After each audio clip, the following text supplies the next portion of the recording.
হত্যা মামলায় সাবেক অতিরিক্ত ডিআইজি মশিউর রহমান 7 দিনের রিমান্ডে। সুনামগঞ্জের সাবেক পরিকল্পনা মন্ত্রী এম এ মান্নানকে পাঠানো হলো কারাগারে। এবং পূরণ হলো রাজধানীবাসীর দীর্ঘদিনের চাওয়া। ছুটির দিনও চলছে মেট্রো রেল। খুলল কাজীপাড়া স্টেশন। চাহিদা অনুযায়ী বাড়বে চলাচলের সময়সীমা।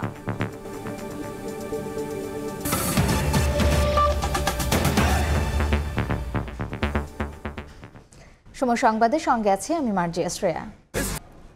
এদিকে পাহাড়ে অশান্তির প্রতিবাদে রাজধানীর শাহবাগে বিক্ষোভ করেছে যুগ্ম ছাত্র জনতা। এ সময় 3 পার্বত্য জেলায় কাল থেকে 72 ঘন্টার অবরোধে কর্মসূচির ডাক দেন তারা।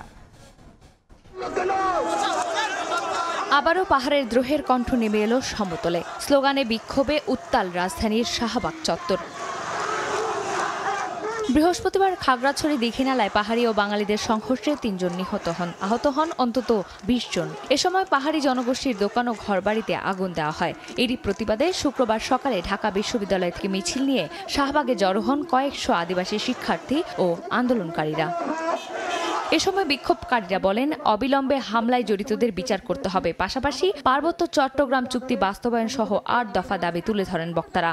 পাহাড় এখনো জ্বলছে, দীঘিনা এখনো জ্বলছে, আমরা জ্বলতে দিতে পারি না। গত পরশুদিন আপনারা সবাই দেখেছেন হাজার হাজার ছাত্র শান্তিপূর্ণভাবে খাগড়াছড়িতে মিছিল করেছে। আমরা সকলে ঐক্যবদ্ধভাবে পাহাড় থেকে সেনা শাসন সেটা ওখান থেকে প্রত্যাহার একটা জোর দাঁড়িয়ে রাখছি। একই কর্মসূচিতে তারা 3 পার্বত্য অঞ্চলে 72 ঘন্টা নৌ ও সড়ক অবরোধের ডাক দেন। সবুজ পাহাড়ে আবারও রক্তের দাগ কেন, সেই প্রশ্ন রাখেন তারা। বলেন, দাবি না মানা হলে বৃহত্তর কর্মসূচি ঘোষণা করা হবে। পার্বত্য চট্টগ্রামে জুম্মদের উপর চলমান সাম্প্রদায়িক হামলা, অগ্নিসংযোগ, গুলিবর্ষণ এবং হত্যার ঘটনায় মাননীয় প্রধান উপদেষ্টা ডক্টর মোহাম্মদ ইউনূসের সরাসরি হস্তক্ষেপ কামনা করছি। এবং একই সাথে আগামীকাল থেকে 72 ঘন্টার জন্য পুরো পার্বত্য চট্টগ্রামে সড়ক ও জনপথে নৌপথে অবরোধ ঘোষণা করছে। সম্প্রতি চুরির অভিযোগে দীঘিনালায় মারধরের পর এক বাঙালির মৃত্যুর প্রতিবাদে বৃহস্পতিবার খাগড়াছড়িতে বিক্ষোভ কর্মসূচির আয়োজন করে বাঙালিরা। সেই মিছিলে বাধা দিলে শুরু হয় সংঘর্ষ। চন্দ্রিমা চৌধুরী, সময় সংবাদ, ঢাকা। দেশে সুষ্ঠু পরিবেশ ফিরিয়ে আনতেই সেনাবাহিনীকে বিচারিক ক্ষমতা দেওয়া হয়েছে বলে জানালেন ডাক, টেলিযোগাযোগ ও তথ্য প্রযুক্তি এবং তথ্য সম্প্রচার মন্ত্রণালয়ের উপদেষ্টা নাহিদ ইসলাম। দুপুরে লক্ষ্মীপুরে বন্যা কবলিত ক্ষতিগ্রস্ত এলাকা পরিদর্শন শেষে তিনি এ কথা বলেন। দেশের বিভিন্ন থানায় দায়ের করা কিছু মামলা গ্রহণযোগ্য নয় উল্লেখ করে তিনি বলেন, সুনির্দিষ্ট অভিযোগের ভিত্তিতেই মামলা করা উচিত। রাষ্ট্র সংস্কারে 6টি কমিশন গঠন করা হয়েছে।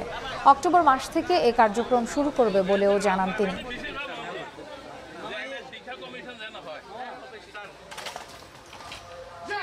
ফ্যাসিস্টদের বিচার এই বাংলার মাটিতে হবে, সে যেই হোক না কেন।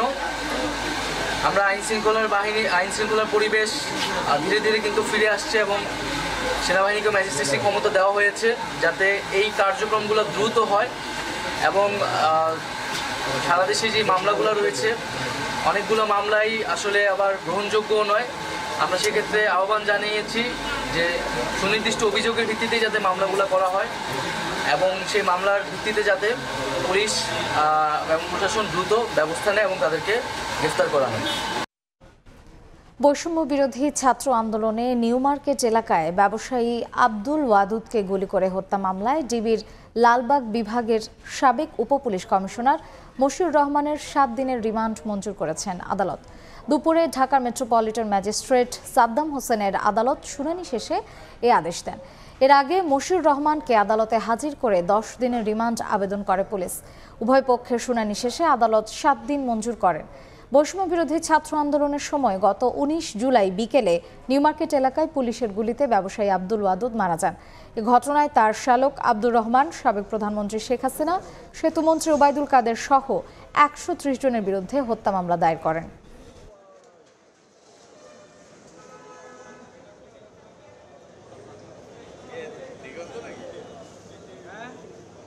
তারা কি কারণে এতগুলো হত্যাকাণ্ড, সাধারণ জনতাকে গুলি করে মেরে ফেললেন, নিহতের ঘটনা ঘটালেন? এই উস্কানিদাতা, মদতদাতা, এই টিয়ার শেল, এই বেআইনি সরঞ্জাম, বেআইনি অস্ত্র, বেআইনি বুলেট এবং স্নাইপার ব্যবহারের মতো যে ঘটনা ঘটেছে, এই সব তথ্য উপাত্ত বের করে নিয়ে আসার জন্যই মূলত রাষ্ট্রপক্ষে আমরা প্রসিকিউশন পক্ষে আইনজীবীরা সহযোগিতা করি। ঊর্ধ্বতন কর্তৃপক্ষের নির্দেশে সে দায়িত্ব এবং কর্তব্য পালন করেছিলেন। যে ঘটনার সাথে ওনাকে সম্পৃক্ত করা হয়েছে, এই ঘটনার সাথে উনি কোনো ওতপ্রোতভাবে প্রত্যক্ষ পরোক্ষভাবে জড়িত নয়। থানা চালু হলেও পুরো দমে তৎপর হয়নি পুলিশ। মূল কারণ হিসেবে চিহ্নিত করা হচ্ছে বাহিনীটির ইমেজ সংকটকে। এতে ট্রাফিক ব্যবস্থা থেকে শুরু করে নাগরিক নিরাপত্তার সব ক্ষেত্রে বিরাজ করছে বিশৃঙ্খলা। তবে পুলিশ সদর দফতরের ভাষ্য, জনগণ যত সহযোগিতা করবে তত দ্রুত মনোবল ফিরবে মাঠ পর্যায়ের পুলিশের। শরীফ রুবেলের ছবিতে আতিকুর রহমান তমালের রিপোর্ট। সড়কে নষ্ট হয়ে গেছে ব্যাটারি চালিত রিক্সা, সেটিকে দড়ি দিয়ে বেঁধে টেনে নিচ্ছে অন্য একটি। কেমন কাণ্ড, তা আবার ফ্লাইওভারের ওপর। রাজধানীর খিলগাঁও ফ্লাইওভার দিয়ে এখন নিয়মিতই চলে এসব রিক্সা। ফ্লাইওভারে ওঠার নিয়ম নাইকা, তো মনে করেন এটা নষ্ট হয়ে গেছে, তো এলাকা টান্না আনতে পারে না, এলাকা এটা আমি নিয়ে আসছি টান্না। রেলগাড়ি সিঙ্গেল অনেক জ্যাম ছিল, তো ফ্লাইওভারে গোড়া পর্যন্ত। পরে কাকা চিন্তা করলো যে উপরে দিয়ে আইলে ঝামেলাটা কম হইবে, ঝামেলা হইবে না, এখানে উপরে দিয়ে আই পড়ছে। মূল সড়কের জন্য ঝুঁকিপূর্ণ এমন যান এখন রাজধানীর সব সড়কেই চলছে অবাধে। সাথে আছে প্যাডেল চালিত রিক্সা ভ্যান, কিন্তু এগুলো নিয়ন্ত্রণে উদ্যোগ নেই ট্রাফিক পুলিশের। পুলিশ সবসময় কিছু বলো না, আটকাও না, ধরো না, পুলিশ আর কেমন কিছু কয় না। এদিকে ৫ আগস্টের অভ্যুত্থানের ১.৫ মাস পরও থানাগুলোতে গতি নেই অপারেশনাল কার্যক্রমে। সড়কে নেই তল্লাশি বা পুলিশি টহল। একদিকে পুলিশের তরফে যেমন সেবাদানে তৎপরতা কম, অন্যদিকে জনগণের মাঝেও আছে আস্থাহীনতার সংকট। গত জুন মাসে রাজধানীর ৫০টি থানায় জিডি দায়ের হয় ১৫,৫০০। চলতি মাসে এখন পর্যন্ত যা ৩ ভাগের ১ ভাগ মাত্র। অর্থাৎ জনগণ আর আগের মতো থানামুখী হচ্ছেন না। নগরবাসীর চাওয়া, সংস্কারের মধ্য দিয়ে জনমুখী হোক পুলিশ। পুলিশ যদি ভালোভাবে ফিরে আসে, ওদের আগে যে চেহারা ছিল, এরা মনে করে যে এটা ওরা ভুল করছে, আমরা এটাকে সাধুবাদ জানাই। পুলিশ জনগণের বন্ধু, এই জিনিসটাতে পুলিশের প্রমাণ করার প্রয়োজন আছে, কিন্তু সাথে সাথে আমাদেরকেও ওইটুকু শিথিল হতে হবে যে পুলিশ তাদেরকে প্রমাণ করছে, সেই সুযোগটা তাদেরকে দিতে হবে। পুলিশ দফতর বলছে, আগস্টের তুলনায় সেপ্টেম্বরে মাঠ পর্যায়ের পুলিশের মনোবল বেড়েছে। সময়ের সঙ্গে সঙ্গে এই মনোবল আরও বাড়বে বলে আশা করছেন এই কর্মকর্তা। আমাদের নতুন নেতৃত্ব যারা মাঠ পর্যায়ে গেছে, তাদের প্রত্যেককে কিন্তু আইজিপি মহোদয় নিজে সুস্পষ্ট নির্দেশনা তাদেরকে দিয়ে দিয়েছেন, এবং তারা যখন জনসাধারণ রয়েছেন তাদের সাথে কথা বলছেন, সকলের সাথে কথা বলার পর আমরা যে রিফ্লেকশনটুকু দেখতে পাচ্ছি সেটি খুবই ইতিবাচক। বলা হচ্ছে জুলাই অভ্যুত্থানের পর পুলিশ যে ইমেজ সংকটে পড়েছে, তা বাংলাদেশে এর আগে দেখা যায়নি। জনমানুষের প্রত্যাশা, জনবন্ধু হোক পুলিশ, পুলিশ হোক জনগণের বন্ধু। তবে সেজন্য জনগণের সকল নাগরিকের সহযোগিতাও কামনা করে বাংলাদেশ পুলিশ। আতিকুর রহমান তামাল, সময় সংবাদ, ঢাকা। সুনামগঞ্জে গ্রেফতার সাবেক পরিকল্পনা মন্ত্রী এম এ মান্নানকে কারাগারে পাঠিয়েছেন আদালত। সকালে জেলা জুডিশিয়াল ম্যাজিস্ট্রেট আদালতে তোলা হলে বিচারক ফারহান সাদিক শুনানি শেষে কারাগারে পাঠানোর নির্দেশ দেন। বৈষম্যবিরোধী ছাত্র আন্দোলনে শিক্ষার্থীদের উপর হামলা ও সংঘর্ষের ঘটনার একটি মামলায় সাবেক এই মন্ত্রীকে গ্রেফতার দেখানো হয়েছে। গতকাল রাতে নিজ বাসভবন হিজল করচ থেকে গ্রেফতার হন এম এ মান্নান।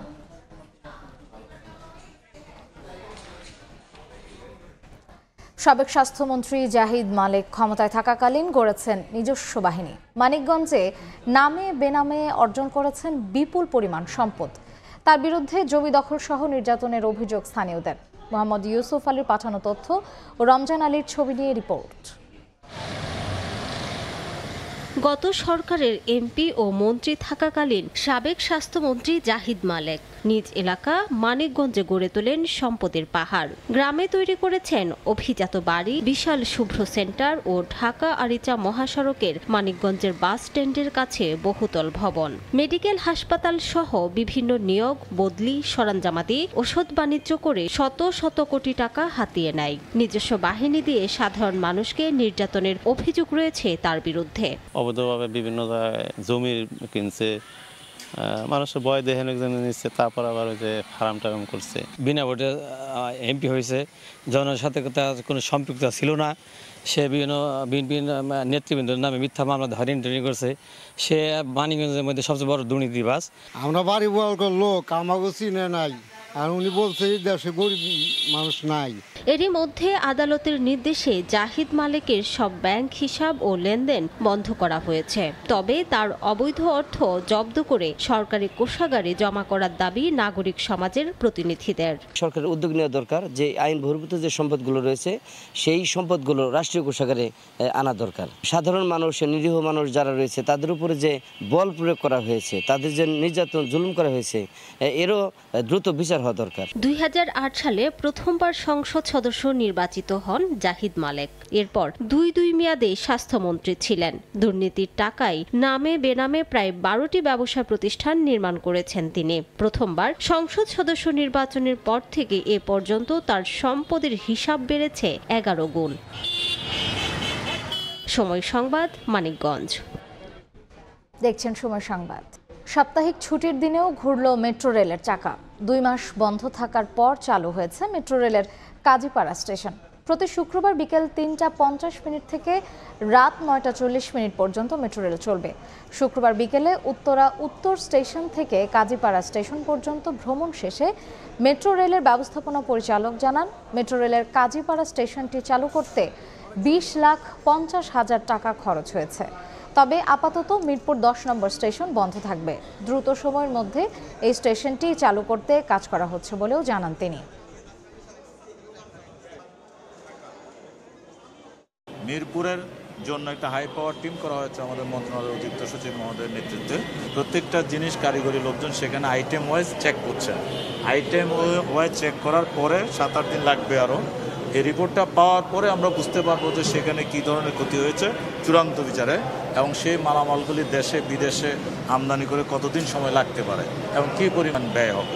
এই মুহূর্তে ব্যয়ের কথাটা আমরা বলতে পারছি না, তো ধারণা করছি যে যেটা আগে বলা হয়েছিল তার চেয়ে কম হবে, বেশি হবে না। এই মুহূর্তে মিরপুরের কাজীপাড়া স্টেশনে আছেন রিপোর্টার তানভীর হাসান মেঘ। সরাসরি যাচ্ছি তার কাছে। রাজধানীবাসীর জন্য কিন্তু আজ মূলত দুটি সুখবর রয়েছে। সেই দুটি সুখবর হচ্ছে সাপ্তাহিক ছুটির দিনেও কিন্তু এখন থেকে মেট্রো রেল চলবে, এবং সেই সঙ্গে হচ্ছে চলতি বছরের জুলাইয়ে হামলা এবং ভাঙচুরের ঘটনায় কিন্তু কাজীপাড়া মেট্রো রেল স্টেশন এবং মিরপুর 10 মেট্রো রেল স্টেশন কিন্তু এতদিন বন্ধ ছিল, এবং তার পরিপ্রেক্ষিতে এবং সেই ধারাবাহিকতা কিন্তু আজ কিন্তু কাজীপাড়া যে মেট্রো রেল স্টেশন রয়েছে সেই মেট্রো রেল স্টেশন কিন্তু চালু করে দেওয়া হয়েছে। এই মুহূর্তে আমি কিন্তু কাজীপাড়া যে মেট্রো রেল স্টেশন রয়েছে সেই স্টেশনে কিন্তু আমি রয়েছি, এবং এখানে মাত্রই কিন্তু উত্তরা থেকে মতিঝিলগামী একটি প্ল্যাটফর্মের ট্রেন কিন্তু এসে থেমেছে। এবং আজ কিন্তু এই ছুটির দিনে যেহেতু একটি রাজধানীবাসীর কাছে ছুটির দিনে একটি বিনোদনের একটি জায়গা থাকে উত্তরা এবং ফার্মগেট কেন্দ্রিক, সেই কেন্দ্রে কিন্তু আজ কিন্তু আমরা যাত্রীদের উপচে পড়া ভিড় কিন্তু আমরা লক্ষ্য করতে পেরেছি। বিকেল 3:45 দিকে কিন্তু ডিএমটিসিএল এর পরিচালক এসেছিলেন, এবং তিনি উত্তরা স্টেশন থেকে কিন্তু কাজীপাড়া যে মেট্রো স্টেশন রয়েছে সেই পর্যন্ত কিন্তু তিনি পরিদর্শন করেছেন, এবং তিনি সাংবাদিকদের সাথে কথা বলেছেন, এবং তিনি আমাদেরকে যেমনটা জানিয়েছে মূলত এই কাজীপাড়া মেট্রো রেল স্টেশনটি চালু করার জন্য প্রায় 20 লাখ টাকার মতো খরচ হয়েছে। এবং অন্যদিকে মিরপুর 10 যে মেট্রো রেল স্টেশনটি রয়েছে সেই মেট্রো রেল স্টেশনটি অতি দ্রুতই কিন্তু খুলে দেওয়া হবে, এমনটাই কিন্তু আমাদেরকে জানিয়ে রয়েছে। এবং সেই সঙ্গে আরও একটি তথ্য আপনাদেরকে জানিয়ে রাখতে চাই যে মূলত উত্তর থেকে কিন্তু বিকেল 3:30 থেকে একটি প্ল্যাটফর্ম ছেড়ে যাবে। প্রথম যে প্ল্যাটফর্মটি সেই প্ল্যাটফর্মটি ছেড়ে যাবে, এবং অন্যদিকে মতিঝিল থেকে রাত 9:40 দিকে সবশেষ যে প্ল্যাটফর্মটি রয়েছে সেই প্ল্যাটফর্মটি কিন্তু ছেড়ে যাবে, এমনটাই কিন্তু আমাদেরকে জানিয়েছেন যে ডিএমটিসির যে পরিচালক। এবং সেই সঙ্গে আরও একটি তথ্য আপনাদেরকে জানিয়ে রাখতে চাই যে মূলত আজ সাপ্তাহিক ছুটির দিনে কিন্তু 12 মিনিট অন্তর কিন্তু ট্রেন কিন্তু আসা যাওয়া করছে, এবং তিনি আমাদেরকে যেমনটা জানিয়েছেন যে এইটি সময় কিন্তু আরও কমিয়ে নিয়ে আসা হবে, এবং সেটি 3.5 মিনিট করা হবে বলে আমাদেরকে জানিয়েছেন। তো এই ছিল আমার কাছে কাজীপাড়া মেট্রো রেল স্টেশন থেকে সবশেষ। মেট্রো রেল চলাচলের খবর জানতে সরাসরি ছিলাম কাজীপাড়া স্টেশনে। দেখছেন সময় সংবাদ। একদম ফ্রেশ বিশ্বমানের প্রযুক্তির সকল সুবিধা নিয়ে ভালো থাকুন আপনিও। কঙ্কা। আবহাওয়া পরিবর্তনের সঙ্গে সঙ্গে নানা রোগে আক্রান্ত হচ্ছে শিশুরা। হাসপাতালে ভর্তি বেশিরভাগই জ্বর, ঠান্ডা, কাশি ও নিউমোনিয়ায় আক্রান্ত। তবে গত বছরের তুলনায় এবার ডেঙ্গু আক্রান্ত শিশুর সংখ্যা কম। চিকিৎসকরা বলছেন নিউমোনিয়ায় আক্রান্তের সংখ্যা বেশি। 2 দিনের মধ্যে জ্বর না কমলে দ্রুত চিকিৎসকের কাছে নেওয়ার পরামর্শ বিশেষজ্ঞদের। সাইফুল ইসলামের ছবিতে রৌনক তালুকদার নিয়ন্তার রিপোর্ট।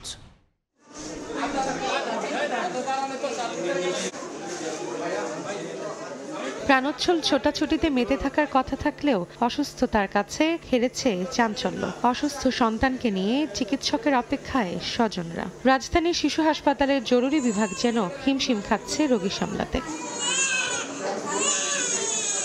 প্রায় 2 সপ্তাহ ধরে রাজধানীতে বেড়েছে শিশুদের ঠান্ডাজনিত রোগ। ব্রঙ্কিওলাইটিস ও নিউমোনিয়ায় আক্রান্ত হয়ে অনেক শিশু চিকিৎসা নিচ্ছে হাসপাতালে। অধিকাংশেরই বয়স 2 বছরের নিচে। কারো 2-3 দিন ধরে জ্বর, আবার কেউ হাসপাতালে আসার পর জানতে পারেন নিউমোনিয়ায় ভুগছে শিশু। জ্বর, ঠান্ডা, কাশি, আজকে প্রায় 10-12 দিন। শ্বাসকষ্ট, ঠান্ডা, কাশি। 1 সপ্তাহ যাবত জ্বর, কাশি, এই কারণে একটু ভর্তি হয়েছিল। তখন ফুসফুসির সমস্যা হয়েছে, ফুসফুসি থেকে পানি বের করা হয়েছে। গ্রামে ওই জায়গায় ডাক্তার দেখাইছে, পরে 105 ডিগ্রি জ্বর হওয়ার পরে বুক এক্সরে করাইছে, বলছে ফুসফুসি এক সাইড নষ্ট হয়ে গেছে।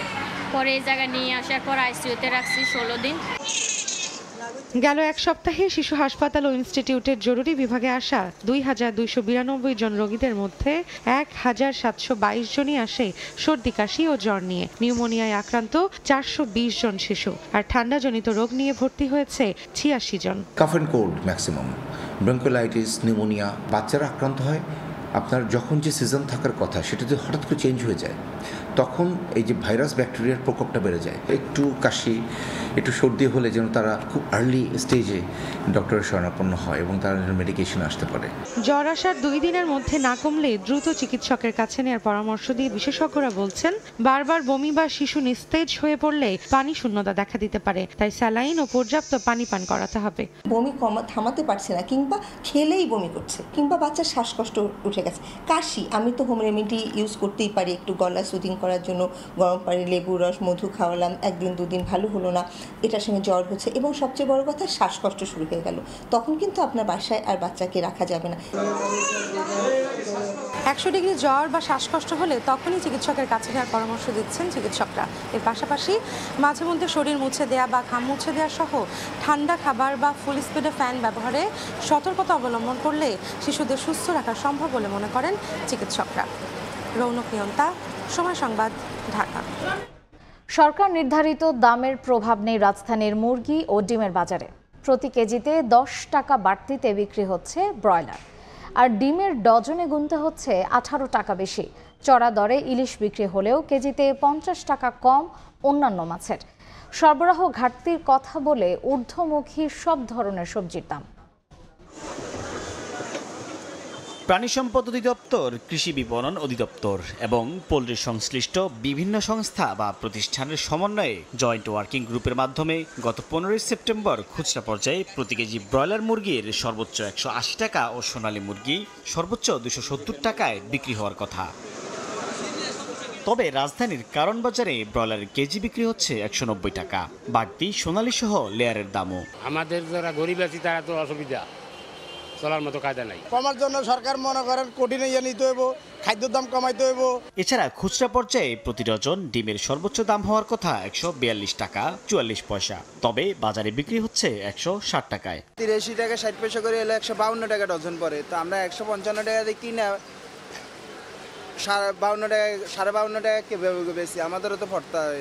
এদিকে ব্যবসায়ীদের দাবি, ইলিশের বাজারে বইছে স্বস্তির হাওয়া, তবে মানতে রাজি নন ক্রেতারা। ইলিশ মাছটা হলে মনে করেন যেটা 1 কেজি 1.5 কেজি না, 1.5 কেজি 1800-2000 টাকা ছিল, এটা মনে 1600-1700 টাকা কিনতে পারতেন। সব ধরনের মাছে মোটামুটি আমদানি ভালো আছে, ভালোর কারণে দাম একটু কম আছে। যেটা কমছে এটা কমার মতো না। আর যে ইলিশ মাছ অন্য বছরের তুলনায় এখনো কিন্তু অনেক বাড়তি। সরবরাহ কমের অজুহাতে সপ্তাহের ব্যবধানে কেজিতে বেড়েছে 15 থেকে 20 টাকা বিভিন্ন সবজির দাম। পটল ও ঢেঁড়স বিক্রি হচ্ছে 50 থেকে 60 টাকায়। স্বস্তি নেই পেঁয়াজ ও আলুর দামেও। ম্যাক্সিমাম সবজির দাম একটু বেশি দেখলাম, গত সপ্তাহের থেকে আজকে আরেকটু বেশি। বেগুন 100 টাকা কেজি, ভেন্ডি 60 টাকা কেজি। কয়দিন ধরে বৃষ্টি পড়তে মাল কম তো হয় কেন, একটু দাম বেশি সব মালেরই। বর্তমানে বিছন লাগানো শুরু হয়ে গেছে, উত্তরবঙ্গ নীলফামারী আলু লাগাইতেছে, ওটা কার্তিক মাসে লাস্টে নতুন আলু বাইরে বলবো। একটা সপ্তাহ প্রায় 2 সপ্তাহ আন্দোলনের পর কিছুটা নিম্নমুখী ছিল, বাট এখন যেভাবে ঊর্ধ্বমুখী হচ্ছে যে সামনের পরিস্থিতি আরো খুব ভয়াবহ। পণ্য পরিবহনে চাঁদাবাজি বন্ধ, তবে দাম কেন কমছে না তা খতিয়ে দেখতে হবে সরকারকে, এমন দাবি ক্রেতাদের। সাইফুল ইসলাম, সময় সংবাদ, ঢাকা। 20 থেকে 21 সেপ্টেম্বর রাজধানীর শান্তিবাড়িতে নারী উদ্যোক্তাদের নিয়ে আয়োজিত হচ্ছে শারদ মেলা 2024। চলমান পরিস্থিতিতে ক্ষতিগ্রস্ত হয়েছে মাঝারি ও ক্ষুদ্র উদ্যোক্তাদের কাজ। সব প্রতিকূলতা কাটিয়ে উঠে নতুনভাবে কাজ শুরু করছেন তারা। নারী উদ্যোক্তাদের উদ্যমকে উৎসাহ দিতে শান্তিবাড়ির এই শারদ মেলার আয়োজন বলে জানিয়েছেন আয়োজকরা। মেলার প্রথম দিন শুক্রবার সকাল 11টায় হয় বিশেষ উদ্বোধনী পর্ব।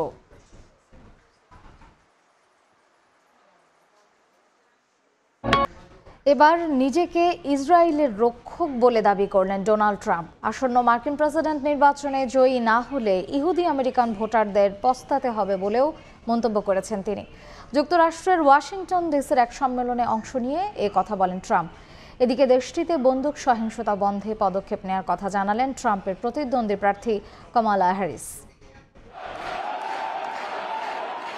ঘনিয়ে আসছে যুক্তরাষ্ট্রের 47তম প্রেসিডেন্ট নির্বাচনের সময়। বাড়ছে টানটান উত্তেজনা, জমে উঠেছে রিপাবলিকান ও ডেমোক্রেটদের হাড্ডাহাড্ডি প্রচারণার লড়াই। ট্রাম্প কমলা দুই প্রতিদ্বন্দ্বী প্রার্থী প্রচারণায় গুরুত্ব দিচ্ছেন ভোটারদের স্পর্শকাতর ও আবেগের বিষয়ে। তেমনি বৃহস্পতিবার ওয়াশিংটন ডিসিতে মার্কিন ইহুদিদের জাতীয় সম্মেলনে অংশ নেন রিপাবলিকান প্রার্থী ডোনাল্ড ট্রাম্প। এ সময় দুঃখ প্রকাশ করে তিনি বলেন, আমেরিকান ইহুদিদের মাঝে হ্যারিসকে সমর্থন করার প্রবণতা দেখা যাচ্ছে। কমলা জয়ী হলে 2 বছরের মধ্যে ইসরায়েলের অস্তিত্ব বিলীন হয়ে যাবে বলেও সতর্ক করেন তিনি। এমনকি তিনি জয়ী না হলে পস্তাতে হবে ইহুদিদের। সমাবেশে নিজেকে ইসরায়েলের রক্ষক বলে দাবি করেন রিপাবলিকান এই নেতা।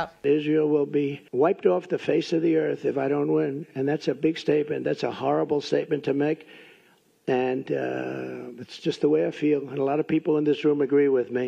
সম্প্রতি একটি গবেষণায় দেখা গেছে ট্রাম্পের চেয়ে কমলার পক্ষে আমেরিকান ইহুদিদের সমর্থন বেশি। ওই জরিপে কমলা 65 এবং 34% সমর্থন ছিল ট্রাম্পের পক্ষে। একদিকে যেমন নিজের পাল্লা ভারী করতে ব্যস্ত ট্রাম্প, অন্যদিকে অত্যন্ত সূক্ষ্মভাবে মার্কিনদের মনে জায়গা করে নিতে তৎপর ডেমোক্রেট শিবিরের প্রার্থী কমলা হ্যারিসও। বৃহস্পতিবার মিশিগানের ফার্মিংটন হিলসে জনপ্রিয় টিভি উপস্থাপিকা অপরাহ উইনফ্রের সঙ্গে একটি প্রচারণা অনুষ্ঠানে অংশ নেন এই প্রার্থী। এ সময় যুক্তরাষ্ট্রে ব্যাধিতে পরিণত হওয়া বন্দুক সহিংসতা বন্ধের উপর গুরুত্ব দেন তিনি। Our kids had active shooter drills. They're concerned that there might be somebody who would kill them while they are at school.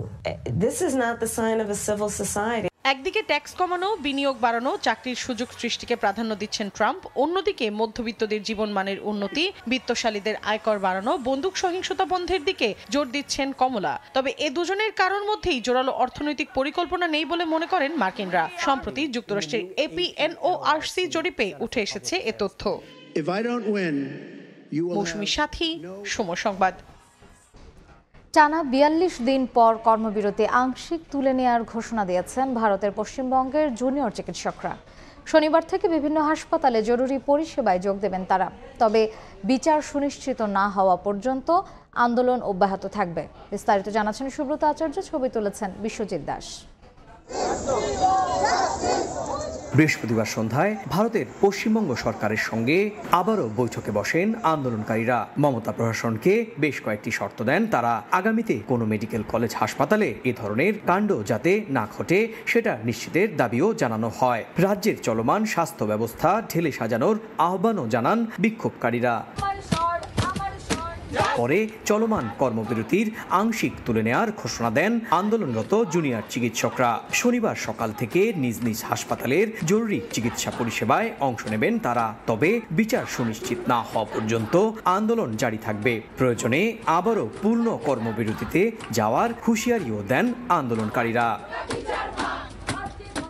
গেল সোমবার মুখ্যমন্ত্রী মমতা বন্দ্যোপাধ্যায়ের সঙ্গে দীর্ঘ বৈঠকে কলকাতা পুলিশ কমিশনার সহ স্বাস্থ্য দপ্তরের বেশ কয়েকজন শীর্ষস্থানীয় কর্মকর্তাকে সরিয়ে দেওয়ার সিদ্ধান্ত নেওয়ার পর আন্দোলনকারী চিকিৎসকরা ধাপে ধাপে কাজে যোগ দেওয়ার সিদ্ধান্ত নেন। 9 আগস্ট কলকাতার আরজিকর হাসপাতালে রাতে ডিউটির সময় এক নারী চিকিৎসককে ধর্ষণের পর হত্যা করা হয়। ওই ঘটনার প্রতিবাদে ফুঁসে ওঠেন গোটা ভারতের চিকিৎসক মহল। জুনিয়র চিকিৎসকদের সঙ্গে এই আন্দোলনে শরিক হন ভারতের সাধারণ মানুষও। তৃণমূল বিরোধী রাজনৈতিক দলগুলো এতে সমর্থন জানায়। সুব্রত আচার্য, সময় সংবাদ, ভারত। এই মুহূর্তে চিদাম্বরম স্টেডিয়ামে আছেন রিপোর্টার মাহবুব রিমন। সরাসরি যাচ্ছি তার কাছে। রিমন। চেন্নাই টেস্টের বয়স মোটে 2 দিন, আর এই 2 দিনে কিন্তু ম্যাচের যে গতিপথ সে গতিপথ নির্ধারণ হয়ে গেছে। অর্থাৎ 308 রানের লিড ভারতের। বলাই বাহুল্য খুব মিরাকল কিছু না ঘটলে ভারতের মাটিতে হয়তো এই টেস্টেও ইতিবাচক কোনো ফল দেখছে না বাংলাদেশ।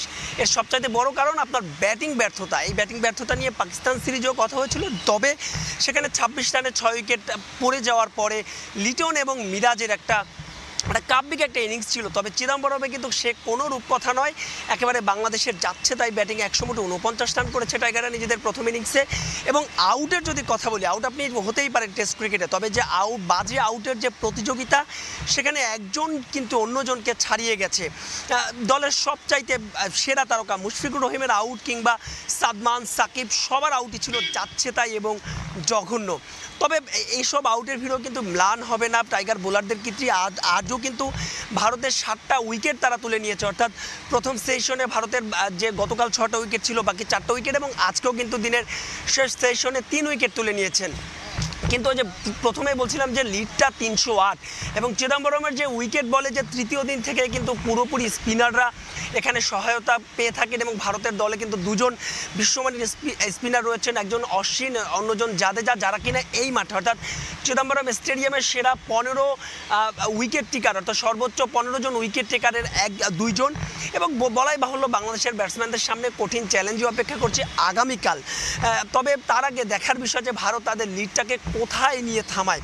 যদিও ভারতেরও টপ অর্ডারে কিন্তু আমরা দেখেছি যে তাদের টপ অর্ডারও ঢুকছে বিরাট কোহলি, রোহিত শর্মা কিংবা জয়সওয়াল। যদিও জয়সওয়াল গতকালকে একটা 50 তুলে নিয়েছেন, তারা 3জনই আজ খুব দ্রুত ফিরেছেন।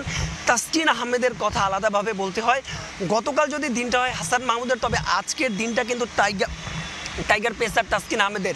প্রথম সেশনে তিনি 3টা উইকেট তুলে নিয়েছিলেন, অর্থাৎ দিনের প্রথম সেশনে, এবং শেষ সেশনেও কিন্তু তিনি প্রথম ব্রেক থ্রুটা এনে দিয়েছেন। সব মিলিয়ে আসলে কঠিন চ্যালেঞ্জই অপেক্ষা করছে। তবে প্রত্যাশার আসলে খুব একটা ফুলঝুরির কোনো সুযোগ নেই। এখান থেকে বলছিলাম যে হয়তো যদি মিরাকল কিছু না হয়, তবে হয়তো বা বাংলাদেশের এই ম্যাচ, এই টেস্ট বাঁচানোর সম্ভাবনা খুবই ক্ষীণ। কী হয় সেটা দেখার জন্য, এবং সেই গতিপথ নির্ভর করবে হয়তো বা আগামীকালের উপর। তো এই ছিল আমার কাছে চেন্নাই থেকে বাংলাদেশ ভারত টেস্টের সবশেষ আপডেট। সরাসরি ছিলাম চেন্নাইয়ের চিদম্বরম স্টেডিয়ামে। সময় সংবাদের শীর্ষ সংবাদগুলো জানিয়ে দিচ্ছে আরেকবার।